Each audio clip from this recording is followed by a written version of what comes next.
I'm pretty sure it's... Which camera? We're starting with the camera over there? Well, we better. This one's not ready. You say when, Frick? Yeah, you're live now. Hi, folks. Welcome to our Saturday Night Live. Tonight's topic is anything you want it to be. I guess there's 60 some odd questions that came in.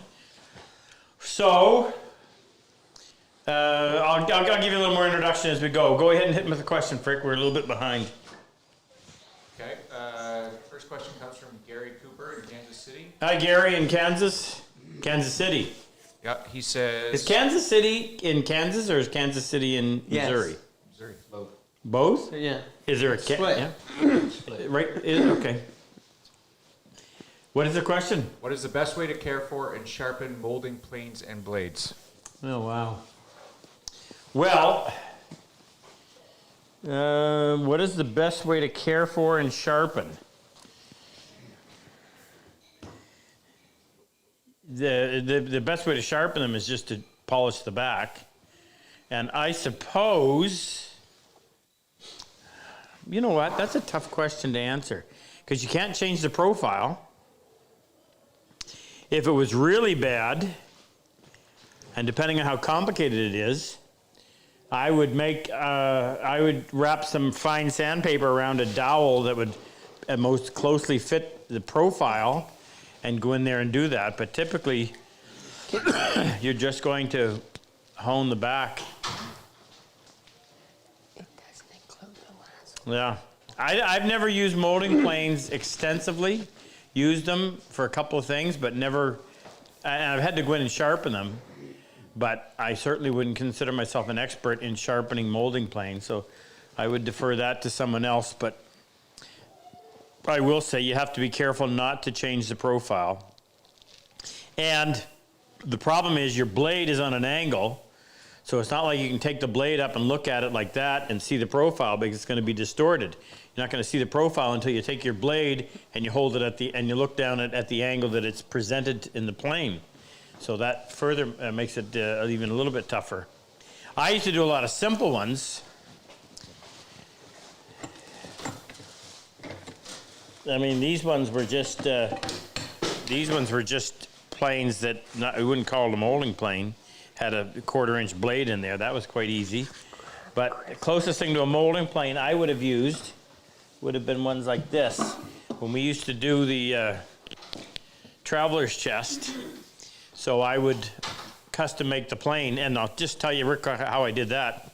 I put the blade in there, and then I shaped the sole on a horizontal belt sander, right, including the blade, and then after it was completed, I would take the blade out, and I would grind the back of the blade at a more acute angle so that it would have relief behind it, and I would just follow that radius.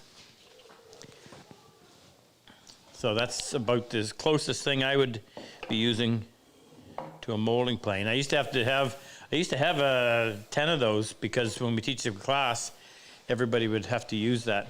And I purposely went in and made a plane that fit the exact radius. We'd use a scrub plane to get rid of the bulk of the material, but then you wanted that radius to be right on because that was the baseline of your dovetail, so it had to be right.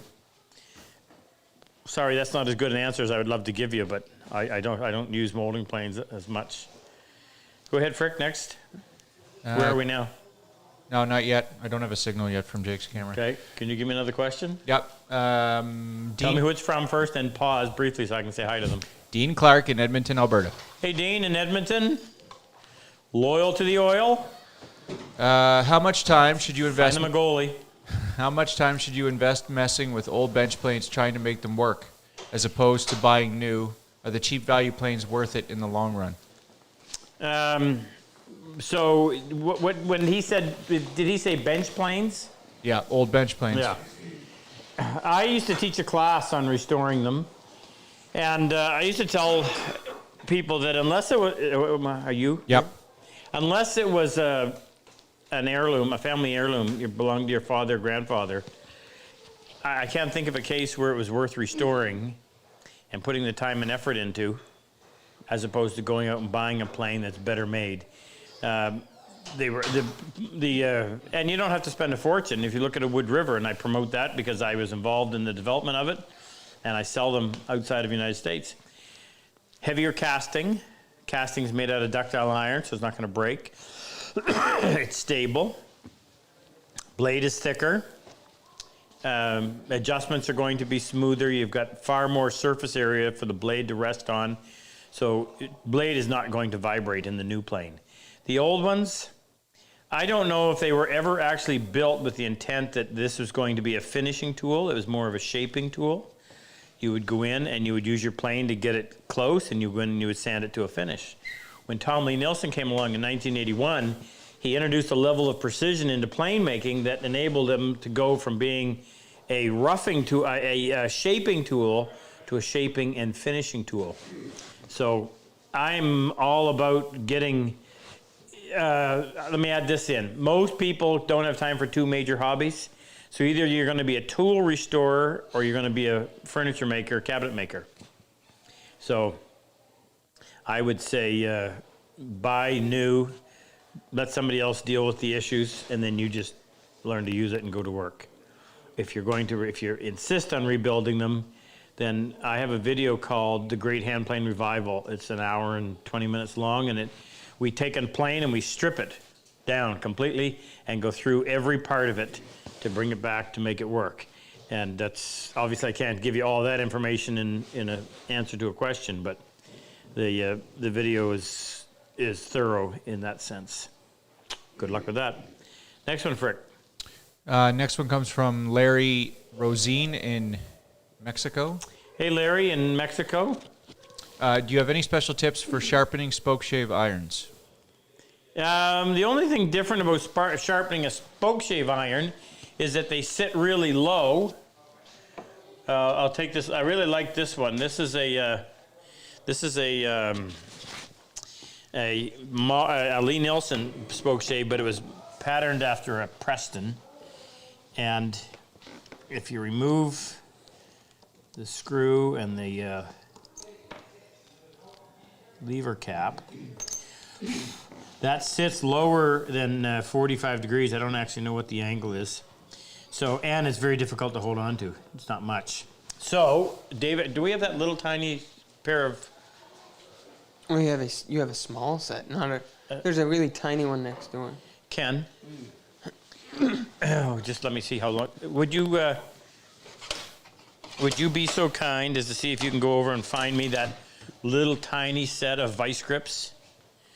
I think they're in the red tool cabinet. They're in the vice cabinet. And remind me to come back to that, because then it'll make more sense. So, Frick, bring me back to that question. Give me the next one, please. Yep. Next one comes from Todd Michael. Pardon? Todd Michael? Todd Michael in Leaksdale. I know Todd.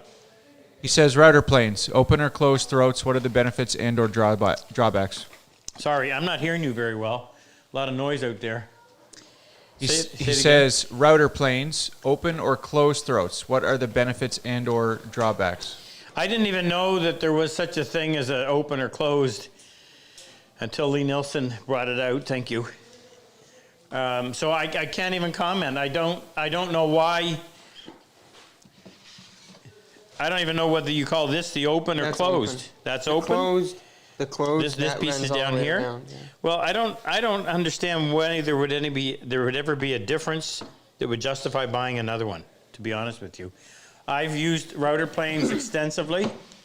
Considered to be one of the must-haves. And I have never been in a situation where I said, gee, I wish that thing was closed. So. That being said, the closed throats are available. Oh, yeah? Yeah. And the opens aren't? Yeah, sold out. Oh, there's your advantage. You can actually get one. Shh. Go ahead, Frick. Oh, here, let me come back to this. So, sharpening that little wee tiny blade, if you're doing it freehand, is very difficult because there's nothing to hold on to. So what David Charlesworth actually made a little, it's not a very complicated attachment, but it was made out of wood, and somehow it clamped on there just so you had a little extra something to hold on to. Actually, I was looking for that other pair. but I'm not going to send them back over. They had a little lower profile. Oh, it was a really tiny pair. Yeah. Yeah, I know what you mean now. So I just clamped a pair of vice grips onto it like that. I'll sharpen this one up for you. So I'm going to use my 16,000 and my 1,000. You just go in here and quickly lap this. So we're going to set that down on the... Didn't I? No. Set that down on the primary. Okay, now you just want somehow you want to tie your two hands together so they're not operating independently. Find your primary, come up just slightly. And the tighter the circles are, the less likely you are to alter the angle. You know, if you're doing circles like that, you're going to be doing a fair bit of rocking. Okay, then once I got a burr, I'll come over to the 16,000. Same thing, find the primary, come up just a little bit higher. 10 seconds of work. Elbows are locked, pivoting from the shoulders. And then we're going to do the Charlesworth ruler trick. Now obviously you can't reach to the other side, but you just want to kind of keep it in the same spot, meaning don't move it this way. But if you're running like that and you're staying parallel, then the angle's not going to be altered on the back side.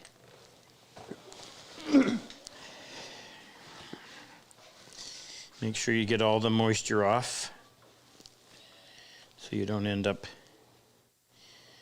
having something rust. Mind you, that's a bronze body. Now, a little bit finicky to set. Put your lever cap in there.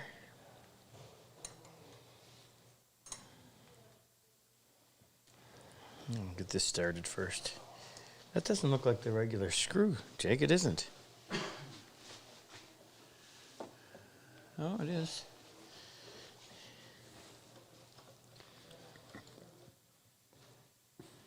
So just kind of get the feel for when that's touching, and then snug it up. I'll put a piece of soft white pine in there.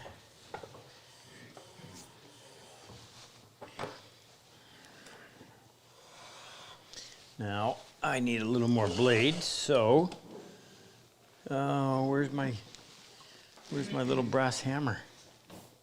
Did that wander away? There's one at the. Huh? I'll do this. That's good. Now you don't have a lot of sole to reference on, so. And I like to have it, if you hold it on an angle like that, it gives you a little more reference, right? If you've got this much, but you can turn it sideways, you can maybe get almost 50% more. But it's a fun tool to use. Doesn't need a death grip. You can push, you can pull. I was pulling. You can also push.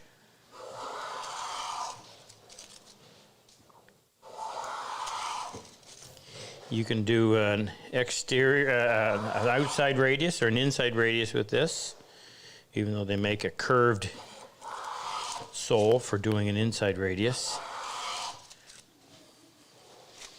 Fun. You need one. You need a couple.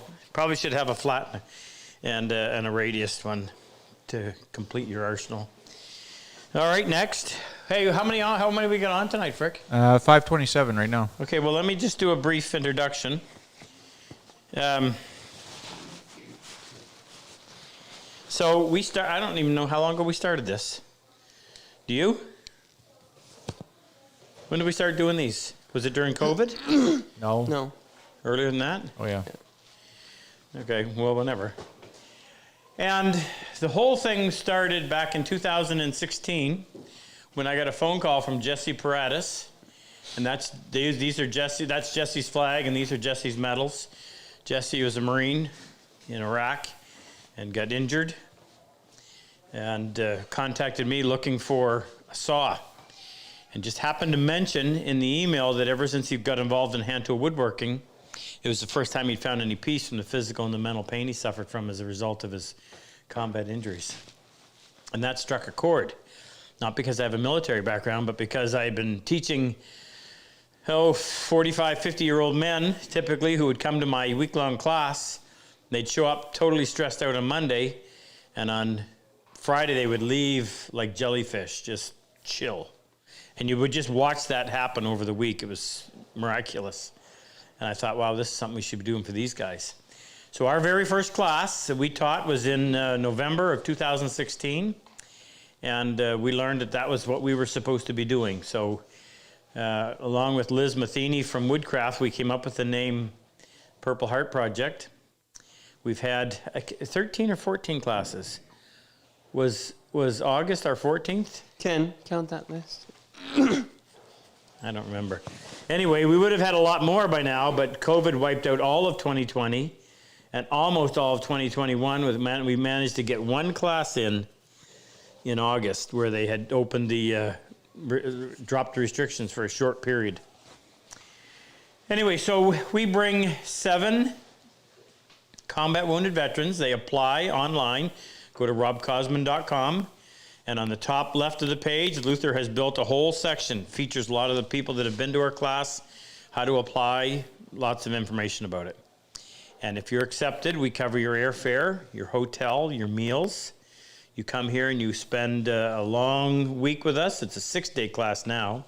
We typically arrive here at 7 in the morning. We have breakfast here. We have lunch and supper here. We stay off until 11 o'clock at night. We learn all aspects of hand tool woodworking, from sharpening to dovetails to mortise and tenon, dimensioning lumber, sharpening your tools, obviously. Can't remember what I'm forgetting, but all kinds of stuff. And each vet takes home somewhere around $4,000 to $4,500. It changes from year to year. Dollars worth of tools. So I'm just going to name a few right now. So all that sharpening gear, all the Sharpen sharpening gear I showed you over there, they take home a number 6, a 4.5. Keep going. A low angle block plane, a medium shoulder plane. They take home a dovetail saw, a joinery crosscut saw, a medium tenon saw. They take home 1 mortise chisel, 2. Well, this will be the first year we're doing it ourselves. 2 mortise chisels, 1.25. They'll take home a set of IBC 3. chisels. 3. 3? 1/4, and 3/4. Oh, we'll have to bump that up. They take home a fret saw. They take home some really good PEC combination squares and dividers. All of our dovetailing tools. What's that? What am I forgetting? Whatever. Add it up. A lot of stuff. No. And thanks to the Bench Brigade. Frick, are you going to be able to show that picture? Jack, if you're on tonight, would you send Frick the pictures of Austin with his new bench, and also remind me of the chap in, I should know, but can't remember my own name sometimes, in Alberta that built it for him. So Jack Lane down in Texas, he's the commander-in-chief of the Bench Brigade, and that's a opportunity for civilian volunteers or military volunteers, doesn't matter, but they procure the materials, we provide them with the vise, and they build a bench to our specs, and Jack arranges it along with Chris Chahusky to actually deliver it right to the vet at his home. So when you've come to our program, you go home with everything you need to set up your own little medicine shop. That's what we call it. And if you look behind me, classes. this is all stuff that has been left behind on purpose by various vets that have taken our class. This chap was a Special Forces. That flag was made for me by Mark Witowski, and then all the guys in the class signed that. And this is a dovetail, first dovetail made by Marshall Rommel. This is Philip Gustafson, and that flag belongs to. That is Kevin. Kevin Kevin Smear down in Nashville. Kevin gave me that flag. I can't remember where that one, the Canadian one, came from. I apologize. And Jeremy one that made that Canadian flag for me. And there's Luther and Super Dave. Luther's my right-hand man in this. Super Dave takes care of the vets in the first 3 classes of each year. Anyway, Jake's telling me to hurry up. So, of course, it's a very expensive venture, especially now with the airfare fares, what it's going to be. And when we started off, I had a friend. His name is Bob Lippick, and Bob was a good friend of ours. He used to come to my classes everywhere I taught, and I was building this bench for him when he died. So that's why it's in memory of Bob. And his wife found out what we were doing at first time, and she wrote me a check for $20,000 and said, "This is what Bob would want you to do." Well, when we started after that was great the first class, but second, third class was a little bit rough. But we just, we would finance it through the sale of our tools and whatever we had to do. But then other folks wanted to participate. And I said, well, why would I deny people the opportunity? I know why I do it, because the way it makes me feel. So we started doing these lives where you can donate, and it'll come up several times. You can go in there and donate. Donate through our site, because that bypasses all the fees that places like GoFundMe take, and it's substantial. It's 8%, even though you don't see that in the bold print. It's in the fine print. Anyway, as a thank you, we'll give away gifts at the end of every night, so you can apply just by asking for your, or just apply by going on there and just registering your name. Yeah, Luther, we post a link. Yeah, post a link. So tonight, leaving so soon, Megan? Yeah, peacing out. So tonight, and for the last several nights, there's 4 combat wounded vets that I've been helping. They're starting their own businesses. One is Kevin Burris, and Kevin is an EOD in 22 years, blown up so many times. It's unbelievable that he's still alive. And Jeff O'Connor. Jeff was a Navy EOD, same situation as Kevin. And Bob Abbott. Bob was Air Force. He got blown up by a suicide bomber in Iraq. And then Danny Bell, and Danny's working on getting his, he'll be part of this as well. So what we do is we buy the stuff from these guys. We pay full retail, help them in their business. And then for every $1,000 donated, we'll draw and give away one of these prizes, so there's no limit, and then we'll ship it to you. So this is Bob. This is a really cool shoot. This is heavy. This cutting board is called tumbling block, and if you look at it, you'll get really dizzy, because I know I do. I don't know how he makes them without, and he suffers from Meniere's disease, so I can only imagine he vomits a few times when he's making them. And this is Jeff's shave bowl. Love this. This is made out of Pacific yew. So he turns the bowl. He has a friend that makes the soap. And then this shave brush is made out of boar's hair. Badger hair. Boar's hair is my brother Randy. And fantastic. And over here tonight, so Kevin is really into laser engraving. So this is Mount Suribachi, Battle of Okinawa. This is laser engraved on granite. And this guy's name was Jason Crile. Crile? And Jason sent me a bag of sand from Iwo Jima. And when you find pieces of steel like that in there that are all rusted, you can only imagine what that was. Piece of shrapnel, I suspect. So that is not going to you, that's staying with me, but you will get the plaque and the stand that holds it. So great piece to have. I'm going to show the picture real quick. And? Oh, right.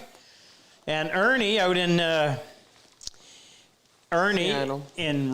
Seattle area is donating this restored brace that we're going to give away tonight as well. And this is a Stanley.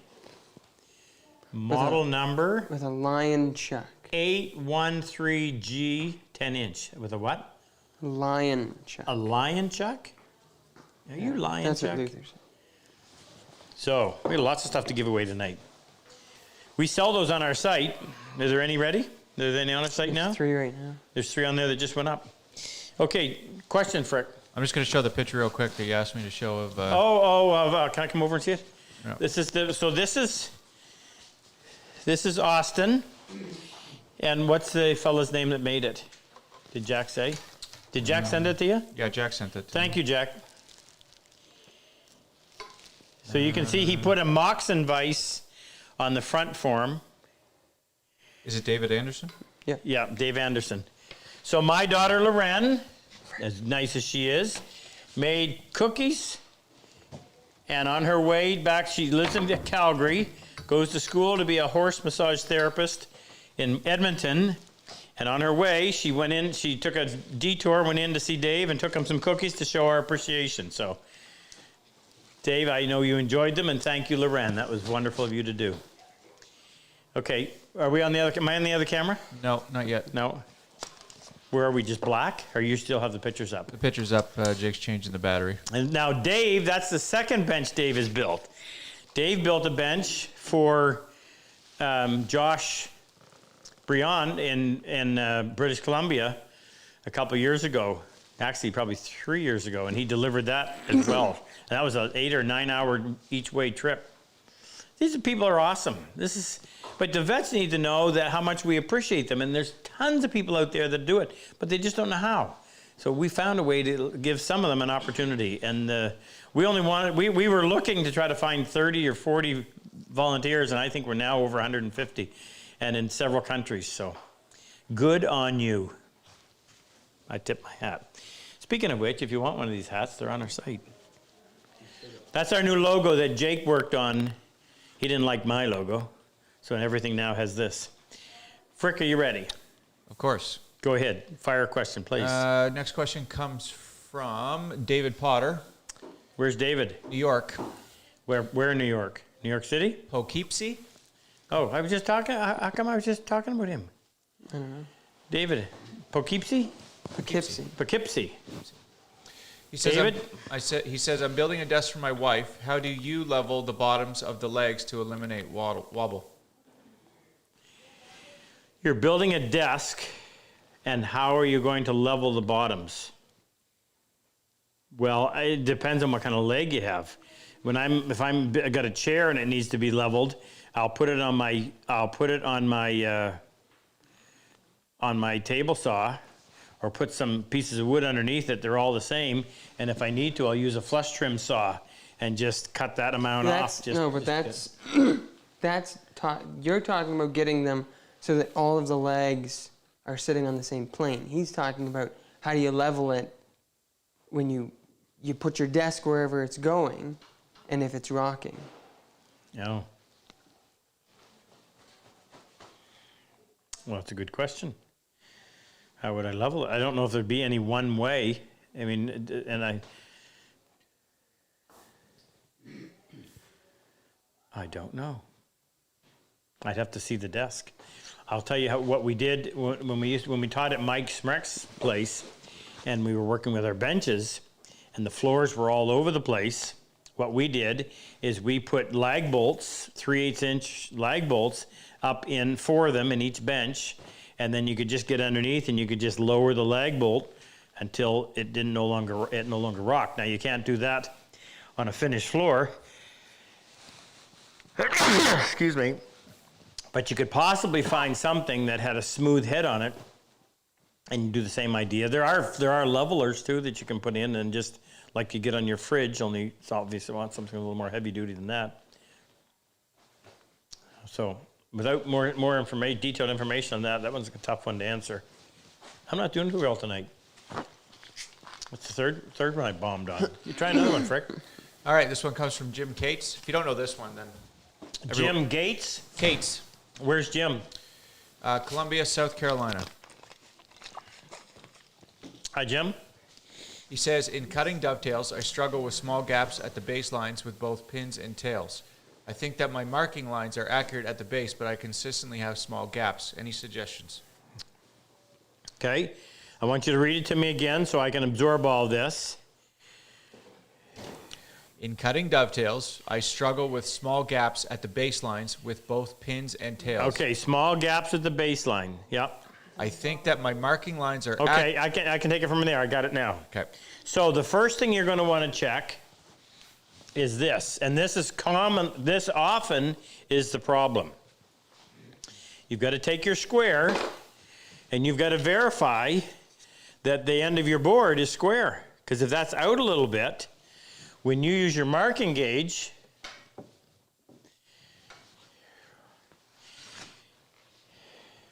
and you're going to reference, I got another sneeze coming. Oh, excuse me. If that was not perfectly square and you use your marking gauge, well, that line and that line are going to be parallel to the end, which means this one, if it was out of square this way, this line is going to be lower than that line. You put it together, and then when you try to square it up, you're going to create a gap one side or the other in doing that because it wasn't squared to begin with. That would be the first area that I would check. The second area I would check would probably be making sure that the area, the socket, the base of the socket between the tails and between the pins is actually flat or slightly hollowed out. Now, the easiest way to do that is to take a square like this. I don't have a dovetail sitting here, do I? And rest that. I don't have one that's not put together.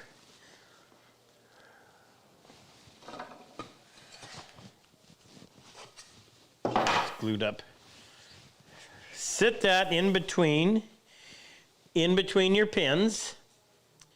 And if it rocks, in other words, if you can imagine, this is in between the pins. If it rocks like that, you've got a high spot in the middle. And before the joint will close, it's going to get hung up on the high spot and show a gap. So you want to make sure it's touching only in the outside edges. You can do that between your pins. There's lots of room. Between your tails, you're probably going to have a much smaller space. You're just going to go in, you're going to use the blade on the square to go in there and to check it. And you can tell if it's rocking or if it's touching on the outside surfaces. Those are the two reasons that you'd end up with a gap in the bottom. The other possible reason is that when you were chopping along that line, you started chopping with too much material in the waist. And if you're using a narrow chisel, that'll push the bevel, the pressure building up on the bevel on the waist will push the back of that chisel and breach your nice gauge line, and that's going to create a problem as well. So I think those three, and in that order, I would check them. And if you do all those three and it still happens, you need to write a book because you've discovered the fourth reason that I didn't even know existed. Next, Rick. Okay, next one comes from Brandon Westfall in Kentucky. Hey, Brandon. He says, hi, Rob. You've mentioned that it's a little difficult for someone to know what sharp is without first-hand experience. On a scale of butter knife to Cosman sharp, how sharp is a factory new Lee-Nielsen? Factory new Lee-Nielsen? A Lee-Nielsen and an IBC blade will come, I would call them 90% sharp. But the difference between 90% sharp and 100% Ken Anthony sharp is the latter doesn't require any sanding. It is done, finished, el infinito. So you know it's sharp when you can, and this is a test that everybody always gasps at whenever I show it, but you know it's sharp and properly prepared when you can take the blade, put my glasses on, and with your fingernail coming this way, run your fingernail across the end of the blade like that. And if there's zero resistance, then it's sharp. If you feel little catches, then you've got nicks in the end of your blade, and that's going to show up on the surface of your board. That is the best test for a really good edge. How do you know if your chisels are sharp? You can do the same way. I'm just kidding. Oh, you get Frick.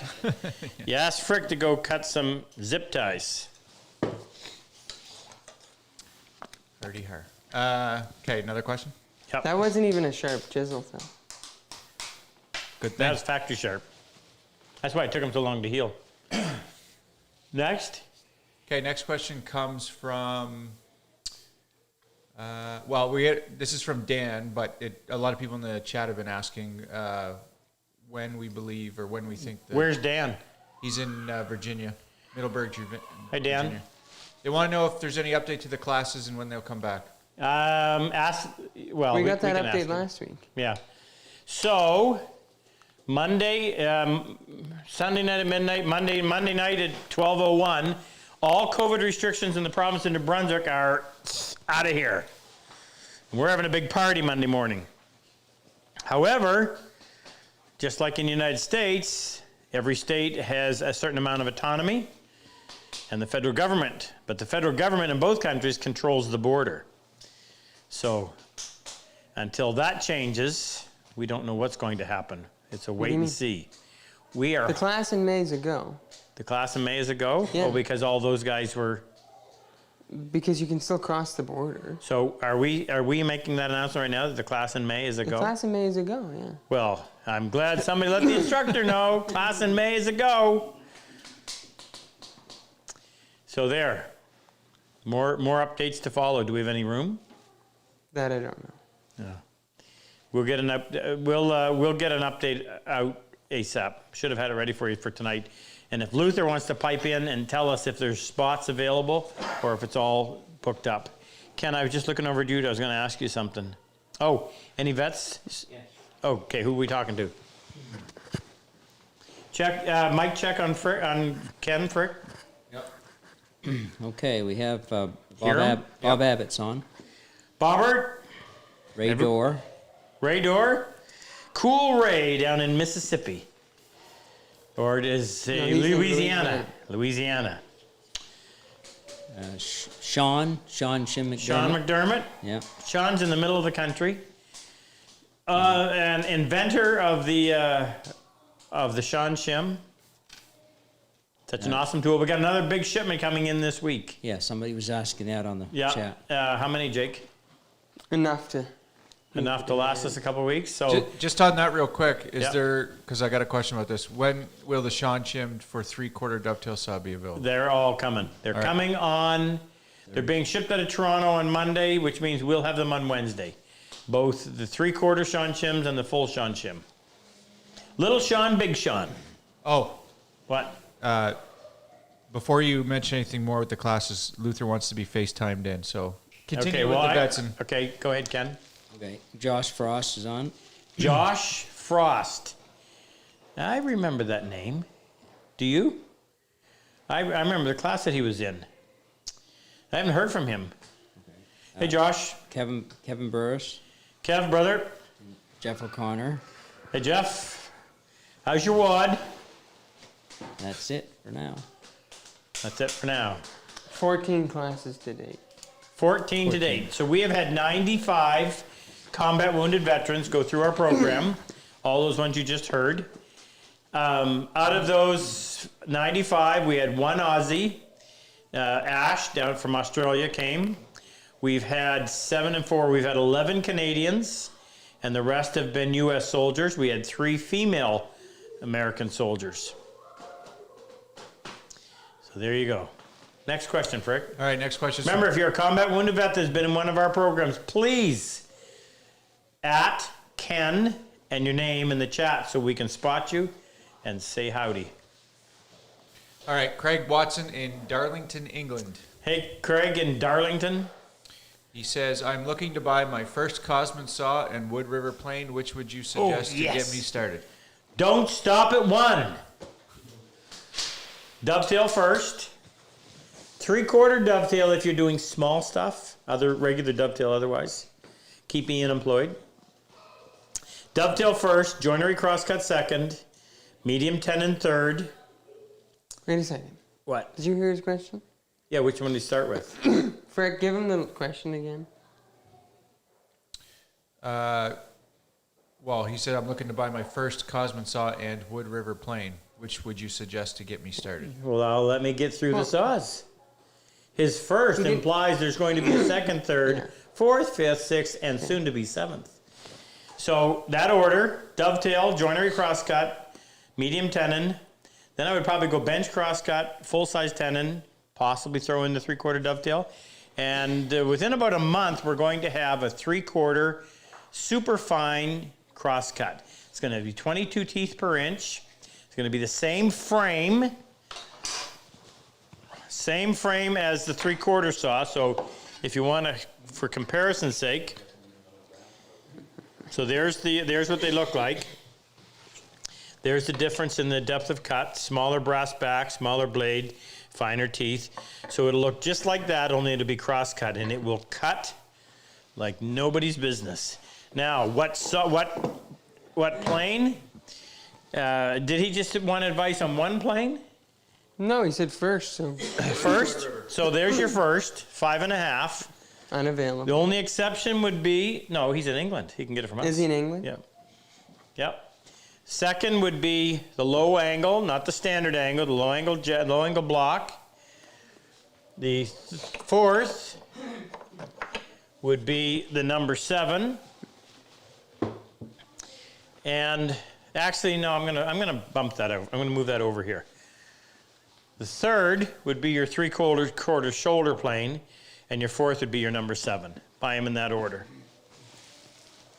And Rick Irvin, who works here under Ken's supervision, will go through and what do we call it, Ken?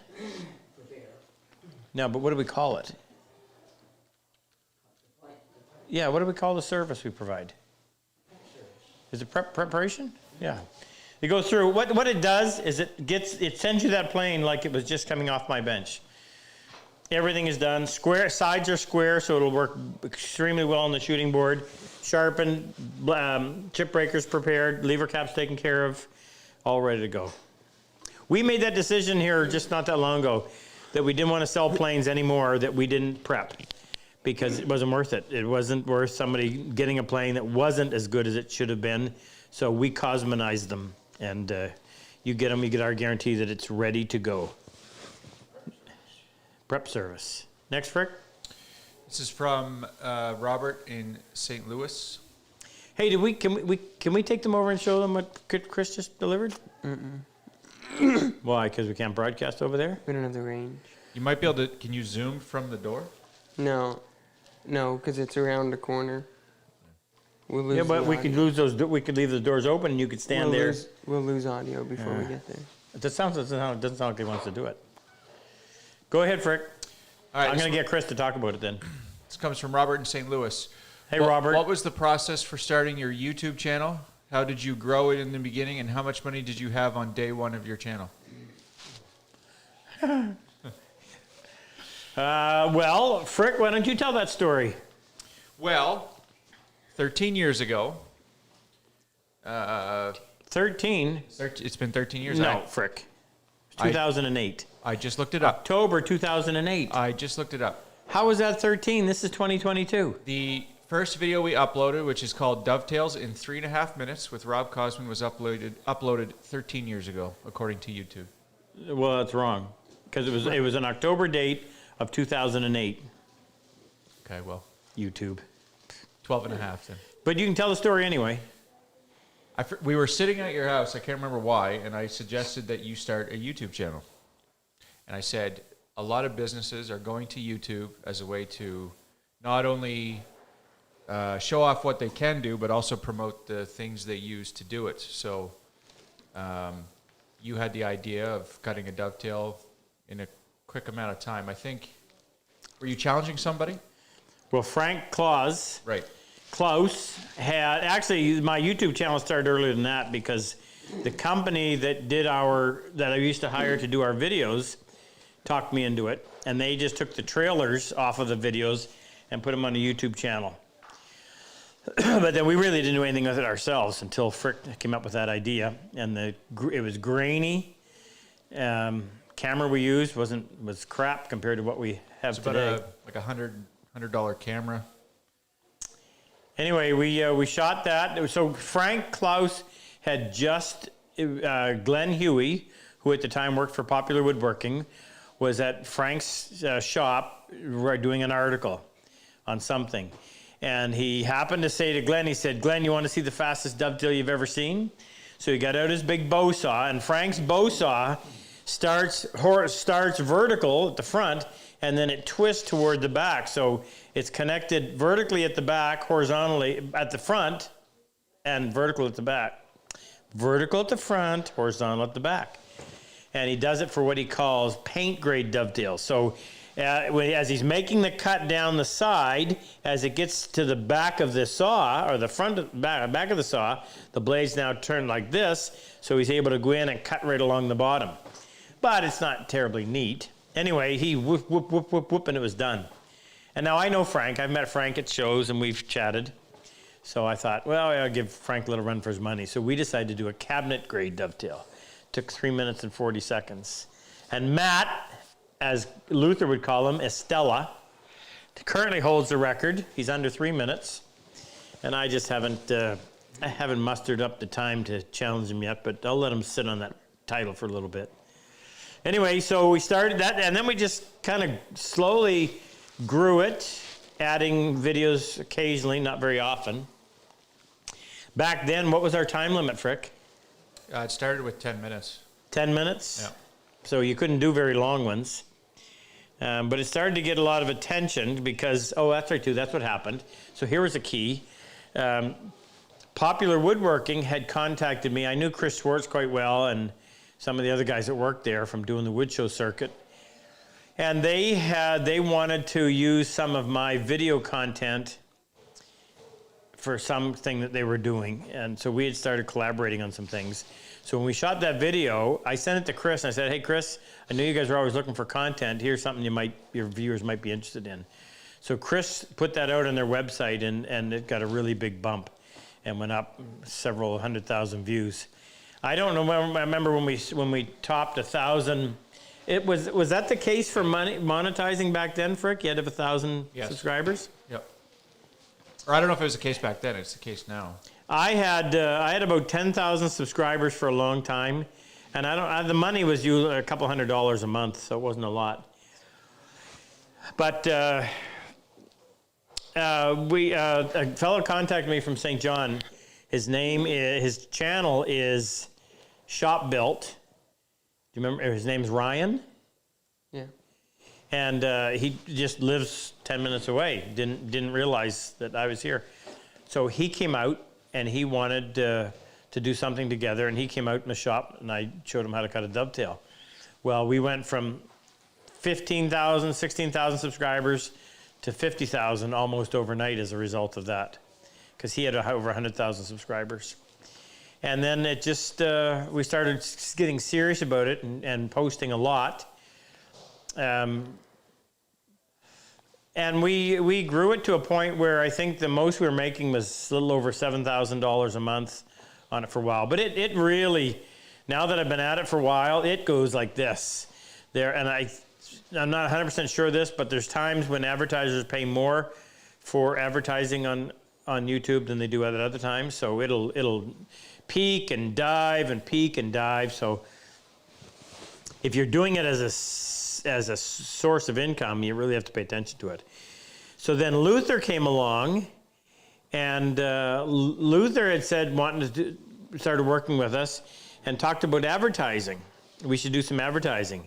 And I said to him, look, all of our business comes off of YouTube. I know that because I call every customer, try to, and they would tell me, saw it on YouTube. I said, so why don't we do something about our YouTube channel? So he said, okay, let me look into it. So he did a little bit of work, and then he took over managing the YouTube channel and doing things like finding out what people are looking for instead of the way I used to do it, which was, what do I think people would be interested in seeing? So there's a lot of research that goes into the actual title, and there's a whole bunch of algorithm Yep. stuff that I don't care to know about. Luther does. But we, for a long time, we were doing 2 a week, but that was demanding.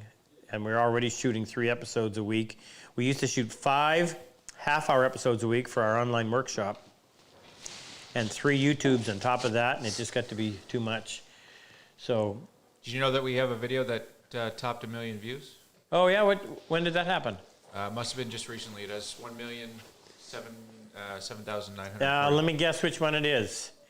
Hand-cut dovetails and new approach? Nope. Bird's eye log? Was it wood hinge box? Nope. It's how to edge plywood. So that brings up another topic. Some of what I think are the dumbest topics garner the most attention. How to edge band plywood. And Luther titled it, I still get crap for this, "You've been doing it all wrong." And that catches people's attention, gets some people annoyed. But obviously it worked because that one went over 1 million. So that was our first. I see some guys that have multiple videos that are over 1 million. We usually coast along at the couple 100,000. They seem to peter out. But So like and subscribe so we can get there too. you know, whatever that means, like and subscribe and like. Hit the bell. Or like to subscribe. Oh, and by the way, you can't do math because 2008 was 13 and a half years ago. October of 2008. Yeah, well, you're the English major, and how many times have I corrected you for saying scene? No, that's Rex. Sorry. I'm hanging around you. Okay. Next question. That was a good one. Hope it helped. Mark Hill in Calgary, Alberta. Hey, Mark. Do you recommend flattening the backs of 1/8 chisels? Yep. I recommend flattening the back of our 1/8 chisel.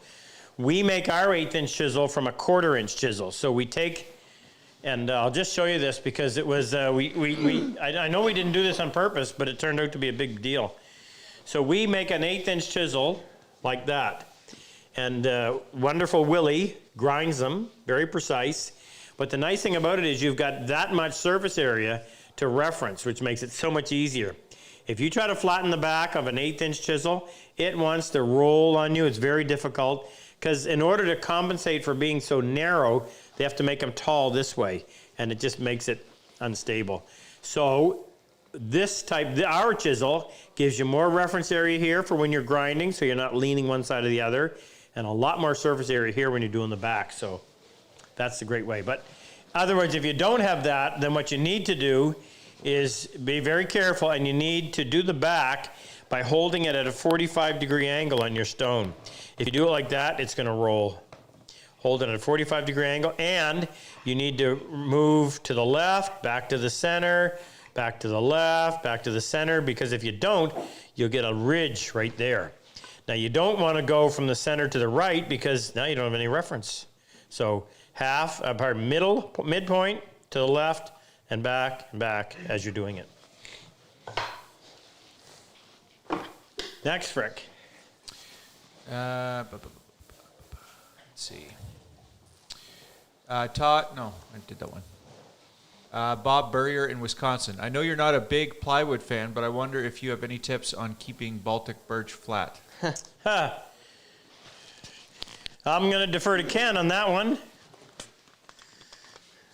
We just give up? Almost impossible. Ken was speechless on that. Baltic Birch is a great product, but it's not a flat product. And I don't know if there was a secret, I'd kill for it. Now we did just get a big load. We just bought a big shipment of Baltic Birch out of Poland, and Harold said it's the best stuff we've had to date. So you're always going to have patches, but some of the stuff we've been getting, the patches were so bad that we'd make our shooting boards and we'd have to sell them as a second because it was just such a bad patch. But this last shipment looks really good. So we haven't cut it up yet, so maybe it'll be nice and flat. I don't know, but yeah, it's a tough one. And I do, actually, I work a lot with plywood. In fact, I'll show you. Ken, can I ask you to move for just a second, please? So in our online workshop that you're welcome to join, we do all kinds of, we build projects from start to finish and teach throughout the process. and we've been on a kick of doing shop furniture. I'm going to take you a little tour and show you. What we're currently working on is this. So we built this bench. We're going to start offering our the Cosman workbench, and we're going to give people the option of either having a plywood top, that's 3 sheets of 1-inch Baltic Birch, or an MDF top. But we had this big space underneath, and I said, well, why don't we make a cabinet for it? So we built this piece. It's all dovetailed together, even though it's plywood. And it's going to have 4 drawers on each side, but the drawers are going to be accessible from both sides. So we're using a magnet in the middle so that when it closes here, but you can open it from the other side as well. And there'll be a door on here, and there'll be a door on there, so that no matter which side you're working on, you can get access to it. So this is the most recent one that we just completed. Oh, wait, you were talking to them about Baltic Birch. Huh? You were talking. Oh yeah, well, so I use a lot of Baltic Birch. This is all Baltic Birch with the exception of the Douglas fir. Now, by the way, so the drawer fronts are going to be Douglas fir and pine sides through dovetails, so you'll see them on the front. And I'll show you the door. We're working on that today. Well, tell them about using the What else Baltic about- Birch on that case. You tell them. It was very twisted and warped. Yes, it was warped and twisted. Twisted sister.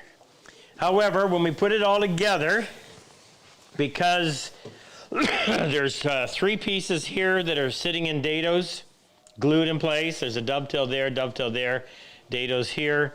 When we put it all together, it pulled everything into place. But I would much prefer start with stuff that was nice and flat. This is the most recent one we did. So I had this tool cabinet, and I needed a base to put it on. So we made that. Everything, all of our shop furniture is a combination of pine and Douglas fir. Just a place to hide all my junk. I'll give you a quick little tour. We did this cabinet. No, we did this. We did, this is for the chop saw. And these are some really nice, long, deep drawers for storing stuff that I'll never find because I forget I even put it in there. And it's got a roll-out dovetailed plywood roll-out cart. We did this cabinet, and I really like having this idea of having wheels because instead of having to carry all of my clamps to some part of the shop, I can wheel it over. This is all of our power tools. Again, this is all dovetailed together, plywood, and accent wood is Douglas fir. We made this cabinet. Almost all the doors in here are mitered with a spline and a Douglas fir panel. This is for all of our router bits, pine cabinet. This is for all our protective gear. So headphones, gloves, my eyes, respirator.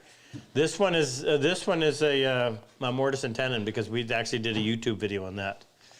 But same wood. We built this one. This actually hides our electrical panel, but then it also gave us some room up in here that we put in a couple of shelves. Those are the metals that belong to Joe Power, whose names we've used for our shop or our classroom. Like this little cabinet, this is where all my drilling stuff is. So rather than have it scattered all over. And I like my drawers nice and shallow. The reason is, the minute it gets too deep and you've got 2 or 3 layers of stuff, you never find the stuff on the bottom. So I would rather have more drawers, more shallow drawers than fewer deep drawers. And this one's all the parts for my my remote control airplane that I like to fly in the other room. And so here's the door. Here are the door panels. There are the door panels that are going on that unit. So again, plywood, or mitered frames with Baltic. Mitered frames with Douglas fir panels. Is that it, Jake? Mm-hmm. Nothing else? I think that's it. Okay, next question. Okay, next question comes from Steve in the big Oromocto. Oh, sorry, one more. We built this unit to handle all of the stuff that we use around the table saw. So my sled's in there, the mitered sled's in there, the other mitered sled's in there, spare push sticks, all that stuff. It's really nice to be able to take the time to build proper shop furniture so you can get this stuff organized. We got more to do. Oromocto? Who's in Oromocto? Steve Price. So Oh, yeah. Steve, I know Steve. Steve is just up the road, about 40 miles. If you follow the speed limit, If you follow the speed, yeah. that's slow. Hey Steve, what's up tonight, brother? He says, yeah, I have a set of IBC chisels that I'm learning to use from your videos. The back of the blade near the handle is very sharp. Should I radius this area with a stone or file it, as I've cut myself quite a few times The back of the blade. near the handle? Okay. So, if you look at a really good chisel, and first of all, we want to describe what's called a beveled edge. So a beveled edge means there's a bevel on the edge. That allows you, when you're cutting dovetails, to get in between the tails without banging into the side of the tail. A lot of chisels, the bevel's morphed up here onto the top, which is of no value. But you can't meet that bevel right at the back. You're gonna have a sharp knife edge there. So you need a little wee flat landing. And even though that little section there is square to the back, when you polish these up, that's still gonna make that very sharp.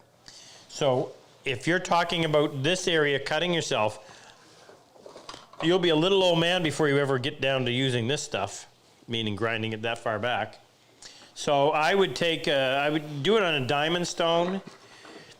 I wouldn't go to a grinder, but I would actually use this. Jake, where is it? Where? You know what I'm looking for. Yeah, it's in the. Oh, you don't have one. What? Yeah, I do. The little handheld one? Yeah. No, you don't. Where'd it go? Ken has it. Oh, Ken has Ken it. stole it. I didn't give it to him. Well, so we got these. This is a diamond stone, and you could just go in there and just radius that back part a little bit. Just enough to make it comfortable.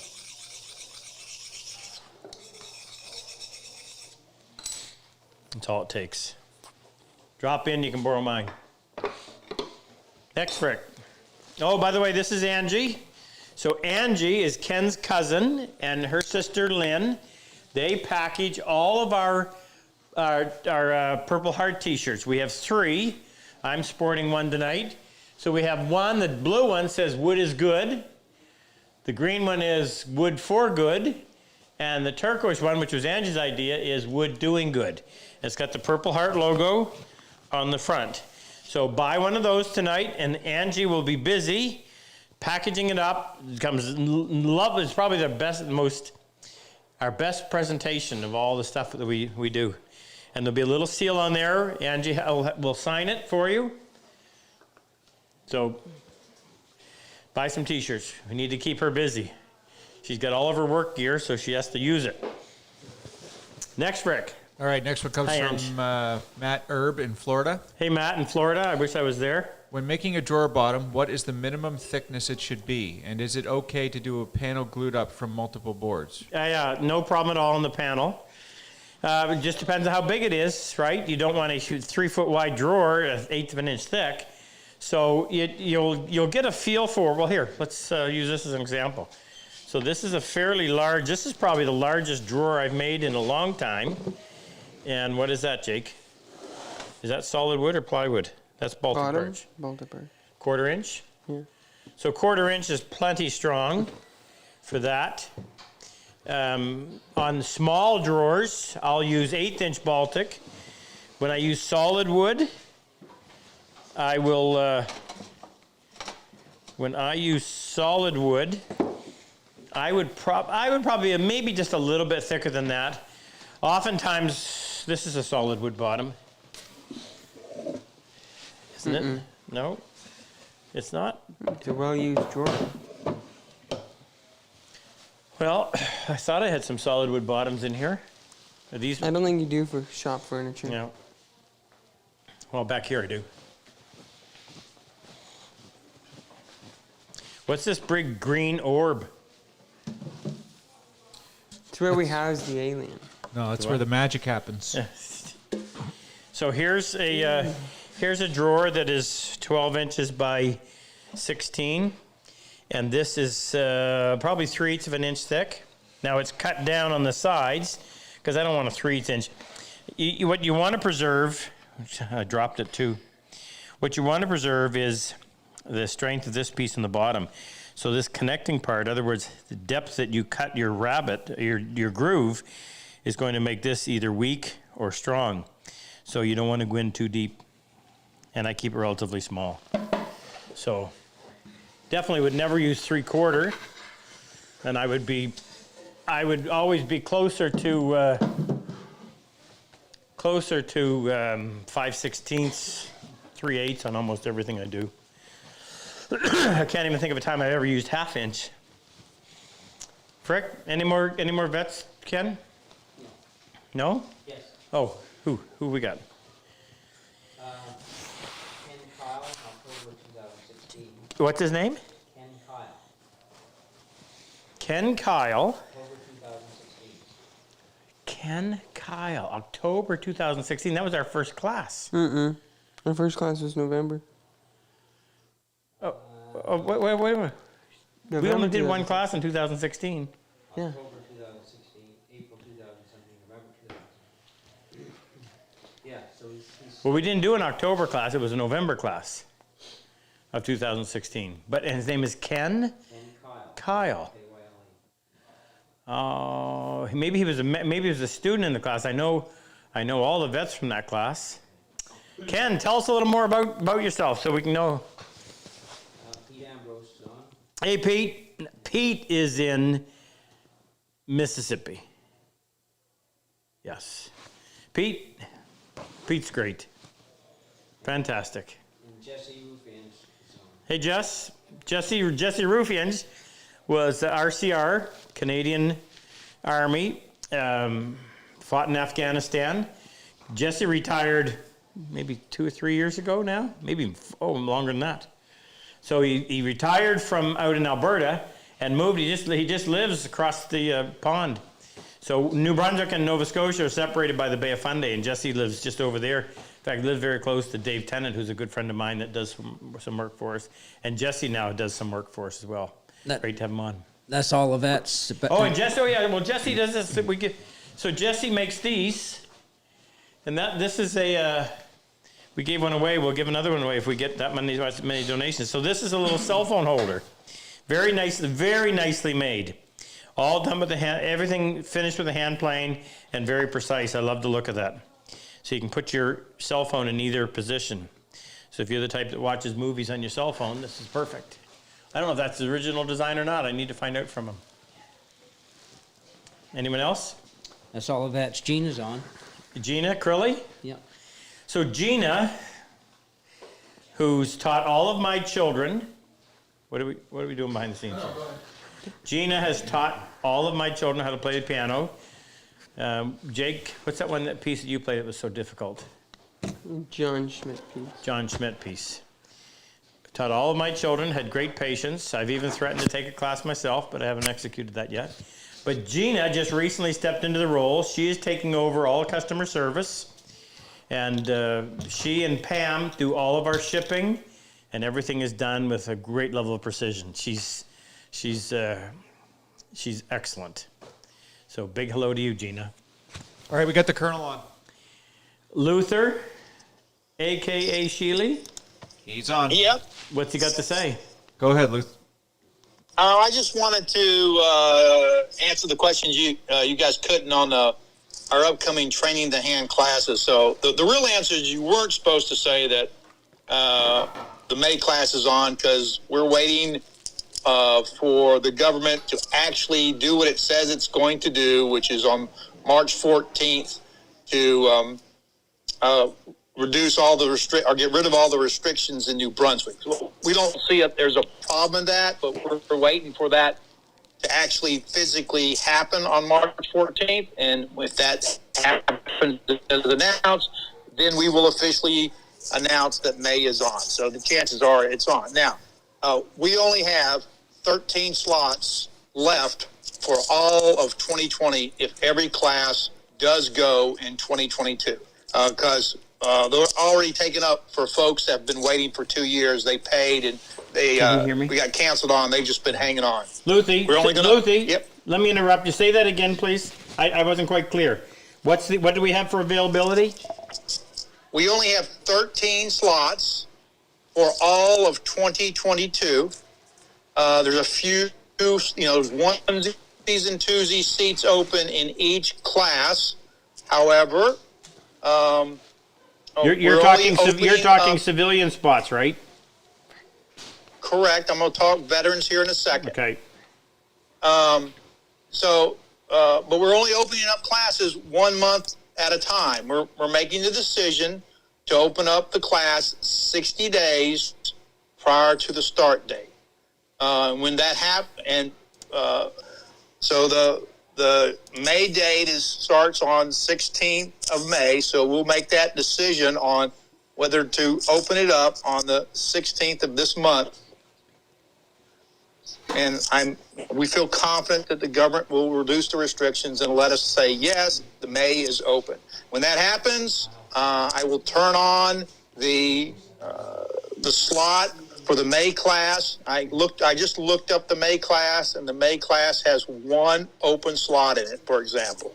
Now, at the same time, we're still moving around some of the folks that have been sitting on the list for 2 years. They still have a couple more days to move around dates if they want to. So those, we only have 13 slots, but they could move around. As far as PHP, the PHP applications is not open yet. As soon as we announce the opening, which we hope will be on March 14th, at that point in time, we will then turn the application form back on for PHP applications.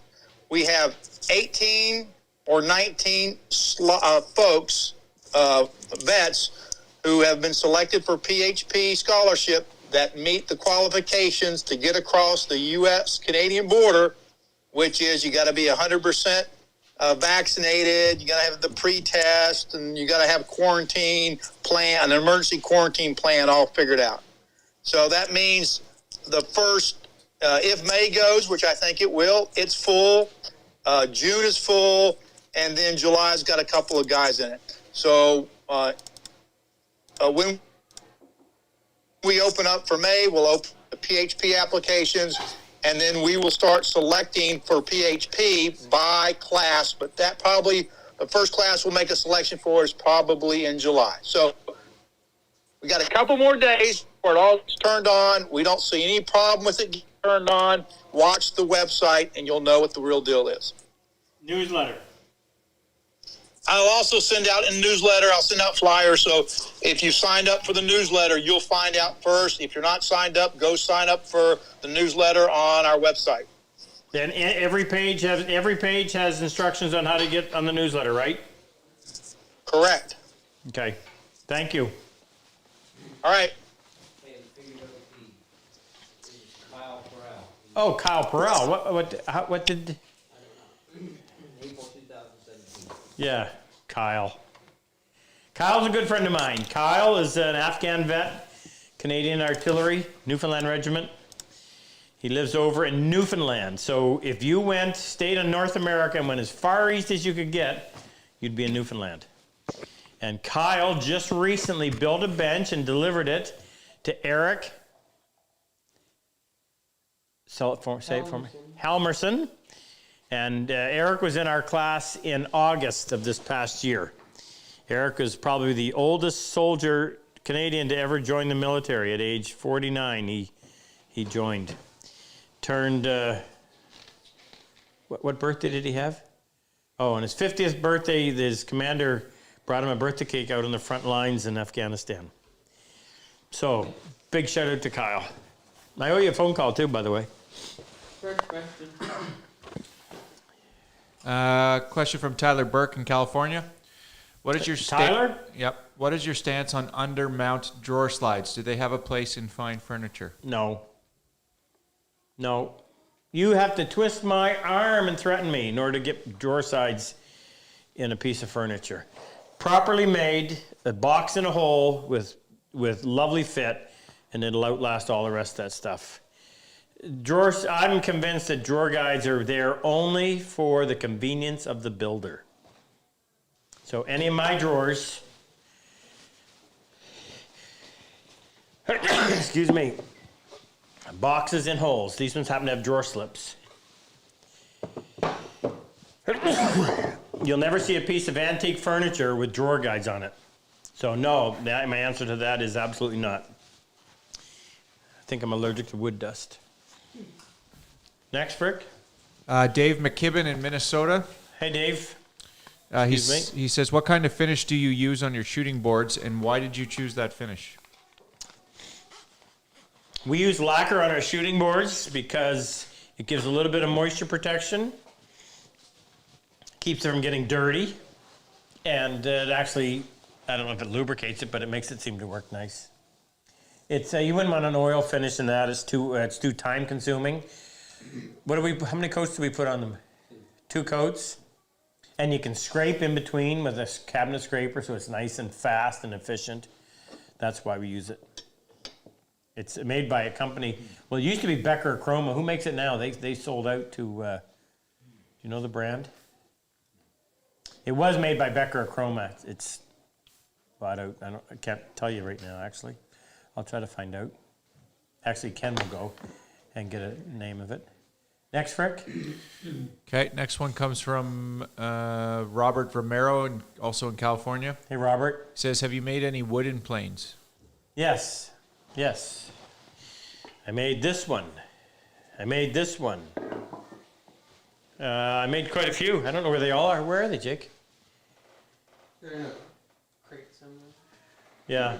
I've probably made, oh my goodness. If you count the drawer bottom planes, I've made hundreds of them. As far as different styles, I probably made 10 different shapes. And, they're fun to make. The wood slides really nicely on wood. But at the end of the day, this is going to be the same when you pick it up as it was when you set it down, and that's what I like. Not to mention the fact that it has the mass, the ease of adjustment. I mean, wooden planes, it's a matter of tap, tap, tap with a little brass hammer and trying to get it just right. And this is just, I use a plane for preparing my stock. So I'm not into plane building. That can be a hobby in and of itself. Why did I make these? Well, in order to, as I mentioned, we don't have one of those here, do we? In order to make that chest, that's a really cool chest. It's round, and it comes from a solid piece of wood. In order to make that, you literally had to have that radius on the sole of the plane. So I didn't have an option. I had to make that. So knowing how to make it was very valuable. Next, Frick. Mike Janicki in Richmond, British Columbia. Hi, Mike. He says, have you ever tried to steam bend wood? Any thoughts on this? Yeah, I did. Now, funny, we talked about this not just recently. I would prefer a bent lamination, meaning if you needed a 3/4 inch piece bent in a certain shape, you might take as little as 3 pieces, maybe you go even more, and you glue them up and you put them around a mold and let it dry. What I like about that is it doesn't have the memory that steam bend does. So steam bending, you're essentially softening up Chris, speak up if you need to here.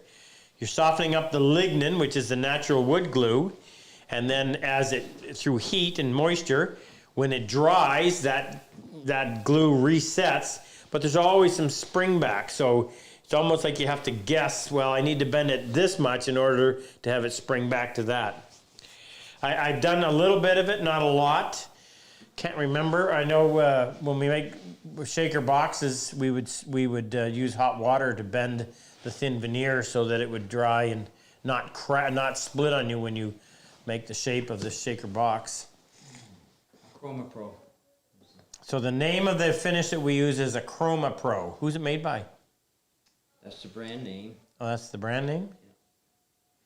A Chroma Pro. Yeah, I mean, it's a satin finish. We buy it in 5-gallon pails. I'm assuming that you can get it in smaller ones. Next, Rick. Tyson Underwood in Mill Valley, California. If Hey, I Tyson. if I only get one joiner plane, should it be the number 7 or number 8? Well, of course, there's going to be the money issue because the number 8, the only company that makes the number 8 is Lee Nielsen, and I think it's $475, $4.95. $4.95. So it's $500. I don't know what their number 7 sells for. The pros are here. I'll put them side by side. So here's a Wood River number 7 and a Lee Nielsen number 8. So the advantage of the number 8 is going to be that it's 2 inches longer. It's wider. The blade is 2 5/8 of an inch wide versus 2 3/8. It's heavier, weighs over 10 pounds. Big plane, expensive plane. Are you going to notice that much of a difference? Probably not.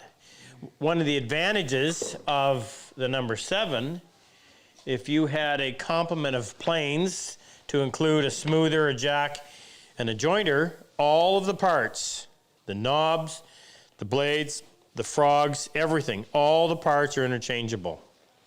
So you want extra blades, the one size blade is going to fit all those planes. Whereas this one is the only plane that is made with a 2 5/8 inch wide blade. So if you can, I'll be bold. If you can afford it, buy the number 8. It's a lovely plane. If you want to economize a bit, buy the number 7. If you already have the other half sizes, 5.5, 4.5, or a 6, all the parts are interchangeable. There's advantages there as well. So it is nice to have the extra weight. That's another factor, but not a huge difference. But like I said, if you had the money, buy the 5.5. If you'd rather spend some of that money on another plane, then buy the, if you have the money, buy the 8. If you would rather put some of the difference towards another plane, then buy the 7. Next, Rick. Okay, next one comes from... Nose run like a tap. Lovely. Okay, this comes from Rich in Virginia. Rich in Virginia. Yeah, he says, I'm preparing to build my first bench, the Cosman bench, of course, and I don't own a table saw. I'm saving up for a saw stop. Any recommendation for someone using a circular saw or some type of edge guide to break down the MDF and plywood into components? Yeah, the nice thing about it is you need a sheet of MDF, you need a sheet of Baltic Birch, and you can use the edge of one sheet as a guide to use with your skill saw. I would get a really, really good blade. I like those Freud ones. Make sure it's nice and sharp so it doesn't wander on you. Jig it up somehow so that instead of having to measure where you're going to put your fence each time, in other words, where you're going to move the top layer of plywood over so that it acts as a fence, I would make up some kind of a little jig, like maybe a T-shaped piece of wood like this, so that after every cut, you put that on the edge of the piece that you just cut, and you bring your other piece of plywood up against it there and there, so that every piece is going to be as close as possible to being identical. What else can I tell you about doing that? Take your time. Don't push your saw.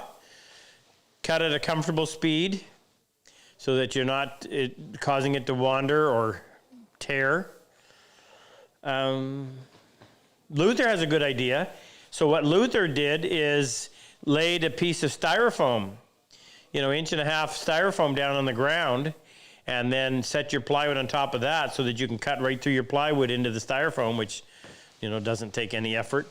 And that's a really good way of managing a big sheet of plywood if you don't have horses, or even if you have horses, the fact that it's sitting on a flat surface makes it a lot easier. And then you can crawl, you can crawl along the piece while you're cutting it.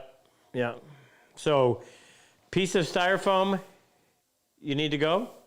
Come. Piece of styrofoam on the floor to cut right through it. I don't think I have one here, but I think it's a Diablo, 7 1/4 inch Freud blade. make sure it's new and sharp, and a little jig to set your fence each time so that your pieces are coming out as close as possible. And other than that, it should work just fine. Next, Frick. Next one comes from Josh in Sheridan, Wyoming. Hey, Josh. He says, the rabbet that you create with the skew block plane is extremely helpful.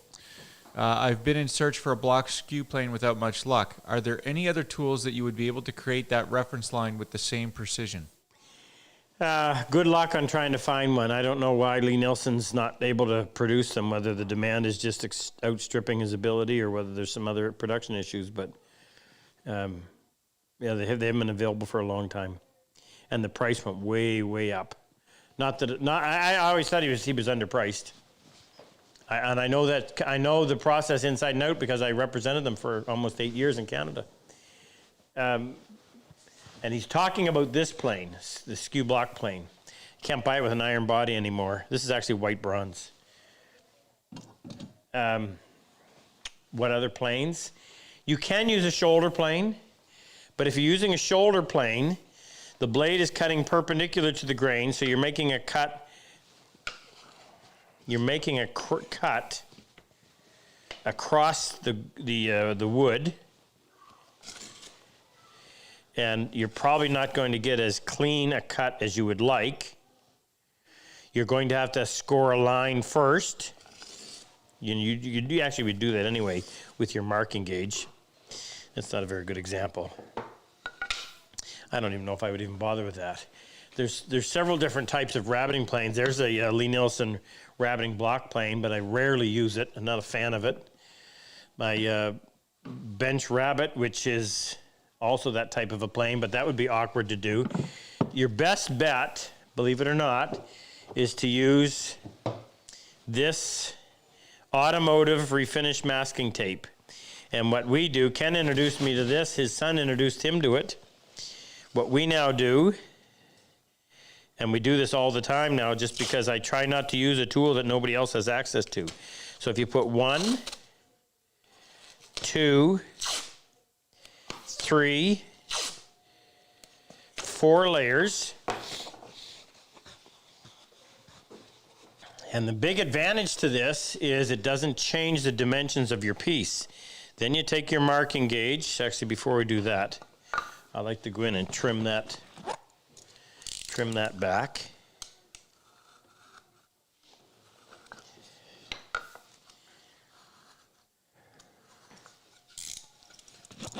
Set your marking gauge a little deeper.